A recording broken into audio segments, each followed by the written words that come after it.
Hello friends, welcome to my channel exam तैयारी।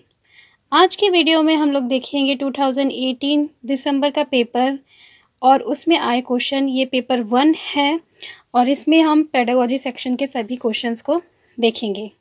आइए शुरू करते हैं। पहला क्वेश्चन है, अशिक्षित दुकानदार द्वारा उपयोग किए जाने वाले गणित, यानी उसके द्वारा जो उपयोग किया जाता है गणित, एक अशिक्षित है वो दुकानदार, तो वो कैसा है। पहला है, सभी गणितीय समस्याओं को हल करने में बहुत उपयोगी है।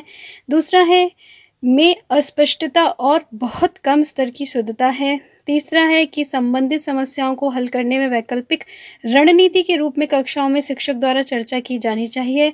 और चौथा है, गणित शिक्षा में उपयोगी नहीं है। तो देखिए, एक दुकानदार, आपने देखा पढ़े लिखे नहीं होते, फिर भी क्या है, वो गुणा भाग जोड़ जो है वो सही से कर लेते हैं। तो हम उस चीज़ का एग्जाम्पल जो है बच्चों के सामने रख सकते हैं और बता सकते हैं कि ये भी जो होती है वो एक वैकल्पिक रणनीति होती है किसी भी समस्या को हल करने की। ठीक है, तो इस हिसाब से हमारा जो ऑप्शन 3 है कि संबंधित समस्याओं को हल करने में वैकल्पिक रणनीति के रूप में कक्षाओं में शिक्षकों द्वारा चर्चा की जानी चाहिए, ये सही है। नेक्स्ट क्वेश्चन है, एक शिक्षक को गणित कक्षा में बच्चों के एक विषम समूह को कैसे संभालना चाहिए। विषम समूह यानी एक हेट्रोजीनस समूह है, यानी हर तरह के बच्चे आपके ग्रुप में हैं, आपकी क्लास में हैं। कुछ बच्चे कमज़ोर हैं, कुछ बच्चे अच्छे हैं, कुछ बच्चे शैतान हैं, तो उनको कैसे संभालना चाहिए। पहला हो गया, एक ही कक्षा में सभी बच्चों को एक साथ समूहित रखकर।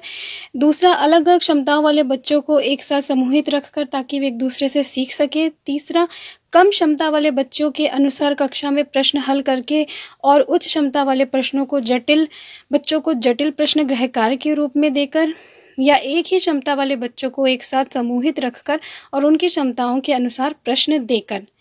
तो देखिए, मैंने आपको एनसीएफ पढ़ाया, उसमें भी आपको बताया कि क्लास कैसी होनी चाहिए, आपकी समावेशी होनी चाहिए। तो अगर आपकी क्लास में हेट्रोजीनस या विषम समूह है तो आप क्या कर सकते हो कि अलग अलग क्षमता वाले बच्चों को एक साथ बैठा सकते हो ताकि वो एक दूसरे से सीखे। यानी कि इंटेलिजेंट बच्चे को आप वीक बच्चे के साथ पढ़ा सकते हो तो उसको हेल्प मिलेगी उसके साथ सीखने के, क्योंकि संगति का बहुत असर होता है। ये ऑप्शन हमारा सही होगा। नेक्स्ट क्वेश्चन है, गणित में सीखने के प्रतिफल इसलिए विकसित किए गए हैं ताकि, पहला है, विभिन्न शैक्षणिक सर्वेक्षणों में बच्चों की उपलब्धि बढ़ाई जाए। दूसरा है, बच्चों द्वारा हासिल की जाने वाली कक्षावर दक्षता और कौशल को परिभाषित किया जाए। तीसरा है, वर्ष के अंत परीक्षाओं के लिए बच्चों को तैयार किया जाए। या चौथा है, गणना के लिए बच्चों को लघु विधियां बताई जाए। यानी लर्निंग आउटकम्स जो है उनको क्यों डेवलप किया गया है। तो इसका आंसर हमारा सेकंड सही होगा कि बच्चों द्वारा हासिल की जाने वाली कक्षावर दक्षता और कौशल को परिभाषित किया जा सके, पता लगाया जा सके कि बच्चों ने क्या क्या सीखा है। नेक्स्ट क्वेश्चन है, निम्नलिखित में से कक्षा में हो रहा कौन सा कार्य एक गतिविधि है। यानी इसमें यहाँ पे कार्य दिए हैं, आप उनमें से कौन सा बता सकते हो। ये किसमें बच्चा जो एक एक्टिविटी कर रहा है। पहला है, बच्चे द्वारा कविता के रूप में गिनती का वाचन। दूसरा है, बच्चे द्वारा श्यामपट्ट पे नकल करना। तीसरा है, बच्चों का अन्वेषण में लगना। और चौथा है, शिक्षक समझाते हैं कि प्रश्न कैसे हल करते हैं। तो देखिए, पहले और दूसरे और चौथे में तो कोई कार्य हो ही नहीं रहा है। तीसरा इसका हमारा बिल्कुल सही आंसर है, बच्चे का अन्वेषण में लगना है, एक्सप्लोरेशन में। बच्चा एक्सप्लोर कर रहा है चीज़ों को, तो वहाँ पे क्या कर रहा है, वो एक्टिविटी कर रहा है। नेक्स्ट क्वेश्चन है, बच्चों के बीच गिनती के कौशल को विकसित करने के लिए निम्नलिखित में से कौन सा पूर्व संख्या अवधारणा के रूप में सीखने के लिए आवश्यक नहीं है। देखिए, पूर्व संख्या अवधारणा मैंने आपको बताया अभी, जब गणितीय अवधारणाएं समझाएं, यानी जब बच्चा मैथमेटिक्स सीखने लगता तो उससे पहले की जो अवधारणाएं होती, जब स्कूल जाता उससे पहले की वो पूर्व संख्या अवधारणाएं आती हैं। तो इनमें से बताना कि क्या नहीं है। पहला है क्रमबद्धता। दूसरा है, संख्या नाम यादृच्छिक रूप में पढ़ना। तीसरा है, समूह बनाना। चौथा है, एक एक संगतता। तो इसका जो सही आंसर वो सेकंड है कि संख्या नाम याचिका के रूप में पढ़ना। ये नहीं है। ये बच्चा जब स्कूल में जाता है, जब संख्या के बारे में सीखने लगता है, तब वो सीखता है। नेक्स्ट क्वेश्चन है, एक बच्चे से ये पूछने पर कि क्षेत्रफल क्या है, उसने लंबाई गुणा चौड़ाई उत्तर दिया। क्षेत्रफल की अवधारणा के बारे में बच्चे की समझ के बारे में आप क्या कह सकते हो। ठीक है, तो आपसे बच्चे ने बोला, आपने पूछा क्षेत्रफल क्या, उसने बोला लंबाई गुणा चौड़ाई क्षेत्रफल है। जबकि ऐसा तो नहीं है, ये तो वर्ग का क्षेत्रफल है, लेकिन आयत के क्षेत्रफल का जो फॉर्मूला अलग है। अलग अलग शेप जो है इनके क्षेत्रफल का फॉर्मूला अलग है। तो इससे आप क्या सीख रहे हैं, आपको क्या पता चल रहा है? पहला ऑप्शन है बच्चे ने किसी भी बंद आकार के क्षेत्रफल के सामान्य विचार को आयत के क्षेत्रफल के रूप में उपयोग किया।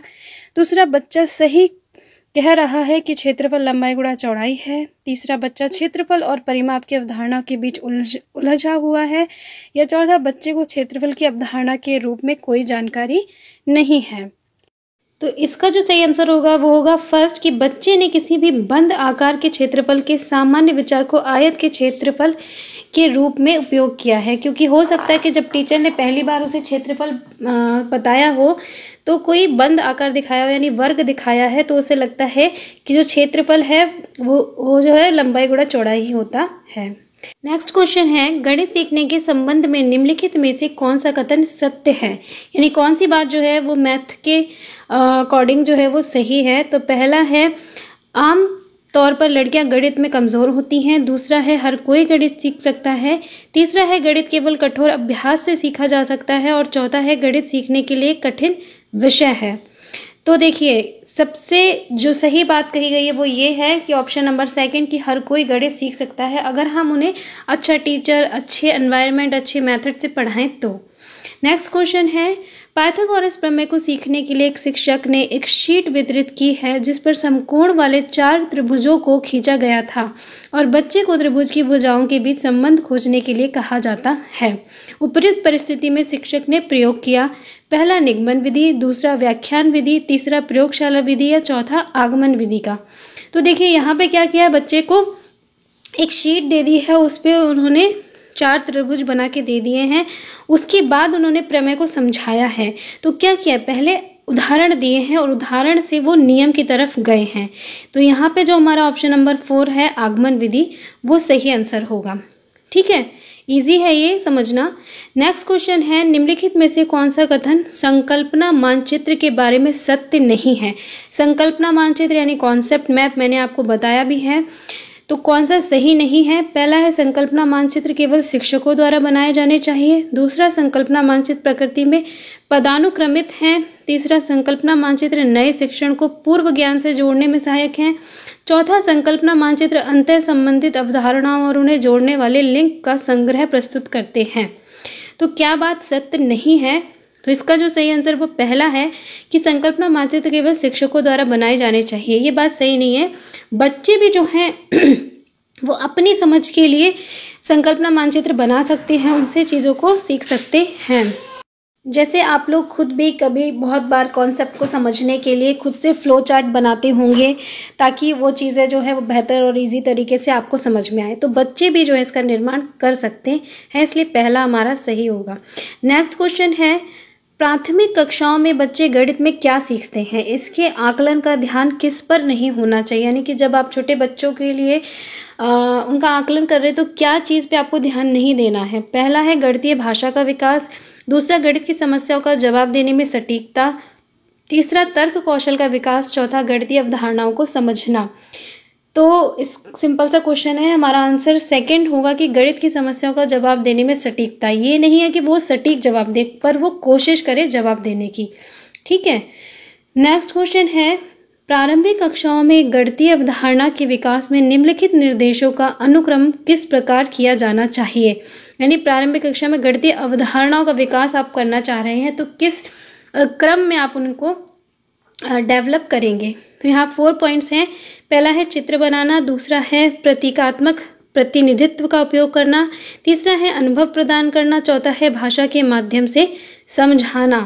तो देखिए, सबसे पहले जो है वो हमारा आना चाहिए अनुभव प्रदान करना, यानी बच्चों से पहले क्या आप एक्सपीरियंस देंगे उन्हें, या उनके एक्सपीरियंसेस चुनेंगे किसी भी चीज़ को अगर समझाने जा रहे हैं आप, तो कि उन्हें क्या क्या पता है। उसके बाद हम उनको भाषा के माध्यम से समझाएंगे, फिर हम चित्र के माध्यम से समझाएंगे और लास्ट में हम प्रतीकों का जो सिंबल्स हैं मैथमेटिकल उनका यूज़ करेंगे। तो पहला ऑप्शन जो है वो हमारा सही होगा। नेक्स्ट क्वेश्चन है, एक बच्चे ने नीचे दिखाए अनुसार 2 संख्याएं घटाई हैं, यानी 83 - 27 को उसने 64 कर दिया है। निम्नलिखित में से कौन सा कथन बच्चे के घटाव सीखने का बोध करता है? देखिए, उसने क्या किया है कि 7 में से 3 को माइनस कर दिया, जबकि ऐसा संभव नहीं है। पहला है बच्चा नहीं जानता है कि कैसे घटाना है। दूसरा, बच्चे 2 अंकों वाली संख्याओं के घटाव की प्रक्रिया जानता है।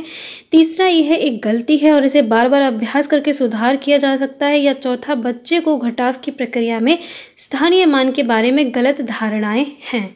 तो फोर्थ ऑप्शन ही हमारा सही है। बच्चा जो है वो प्लेस वैल्यू के बारे में सही से समझ नहीं पाया है। नेक्स्ट क्वेश्चन है, अधिगम और आकलन के चक्र के निम्नलिखित चरणों को क्रम में व्यवस्थित कीजिए। यानी कि असेसमेंट और लर्निंग को किस तरह से करना है, तो उसको आपका सही चरण जो है उनको क्रम में लगाना है। पहला पॉइंट है शिक्षण अधिगम के साथ एकीकृत आकलन। दूसरा, शिक्षण अधिगम और आकलन की योजना बनाना और उसका संगठन। तीसरा, प्रकृति रिपोर्ट का विकास। और चौथा, बच्चों के अधिगम और प्रकृति की प्रतिपुष्टि की रिपोर्टिंग और उसका संचार।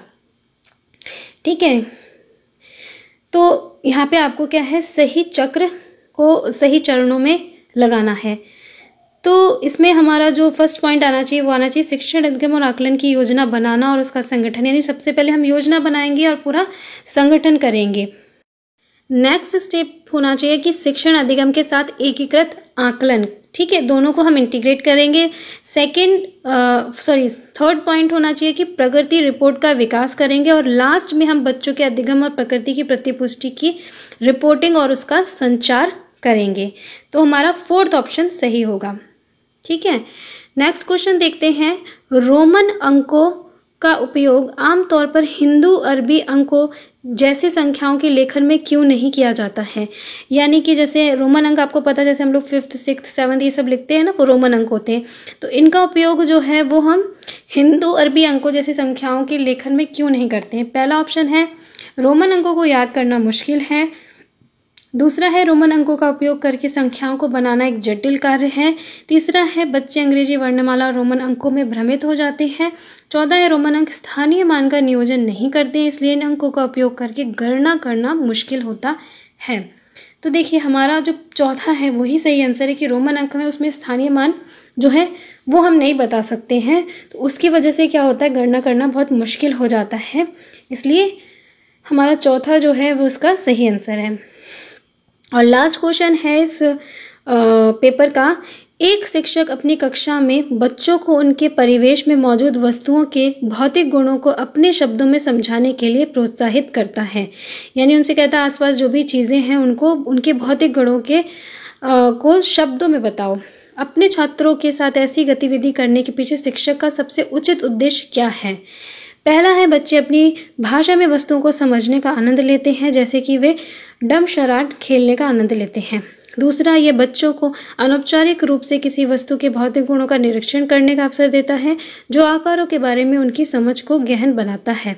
तीसरा, यह एक उपयोगी गतिविधि है जो एक बच्चे को आकारों का परिचय कराती है।